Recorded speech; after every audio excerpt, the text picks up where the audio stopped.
অসম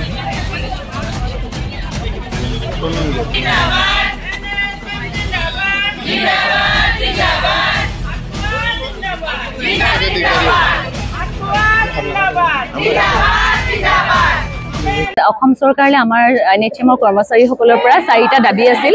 সেই দাবীসমূহৰ প্ৰথমটো হৈছে সমকামৰ সম অধিকাৰ দিয়া, দ্বিতীয়তে স্থায়ী নিযুক্তি প্ৰক্ৰিয়াৰ জৰিয়তে চাকৰি নিয়মীয়াকৰণ কৰা, আৰু তৃতীয়তে আছিলে 7 পে কমিশনাৰ আণ্ডাৰত আমাক স্কেল পেৰ সুবিধা প্ৰদান কৰা, আৰু লগতে আমাৰ NHMৰ যিসকল কৰ্মচাৰী আছিলে তেওঁলোকৰ ভৱিষ্যতবিলাক সুৰক্ষিত কৰাৰ উদ্দেশ্যে আমি আচলতে একত্ৰিত হৈছো।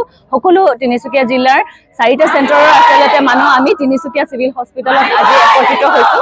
3 দিনে আমাৰ কাৰ্যসূচী চলিব, আৰু যেতিয়ালৈকে দাবী মানি নাথাকে হয়তো এই প্ৰক্ৰিয়া চলিয়ে থাকিব।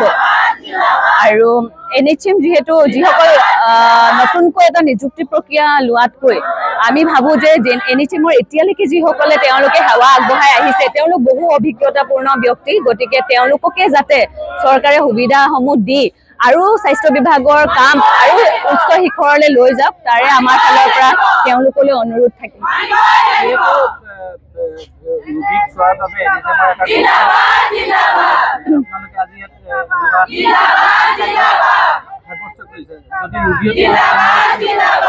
এগৰাকী স্বাস্থ্য বিভাগৰ কৰ্মী হিচাপে আমি কোনো ৰোগীকে কেতিয়াও আমি ব্যৰ্থ হৈ ইয়াৰ পৰা চিভিলৰ সুবিধা নোপোৱাকৈ ব্যৰ্থ হৈ যাবলৈ কেতিয়াও নিদিওঁ। আৰু সেইখিনি সকলো আমাৰ আলোচনা মৰ্মে হৈছে যিসকল নিয়মীয়াকৈ চাকৰি ইতিমধ্যে কৰি আছে তেওঁলোকে এইকেইটা দিন তেওঁলোকৰ সেৱাবিলাক আমাৰ অনুপস্থিতিত তেওঁলোকে সেৱাবিলাক আগবঢ়াব, আৰু য'ত আচলতে নিয়মীয়া কৰা স্বাস্থ্য বিভাগৰ কৰ্মী নাই তেওঁলোকৰ ঠাইত NHMে এতিয়াও সেৱা আগবঢ়াই আছে। গতিকে ৰোগী কেতিয়াও ইয়াৰ পৰা বিফল হৈ নাযায়, তেওঁলোকে সেৱা পাবই।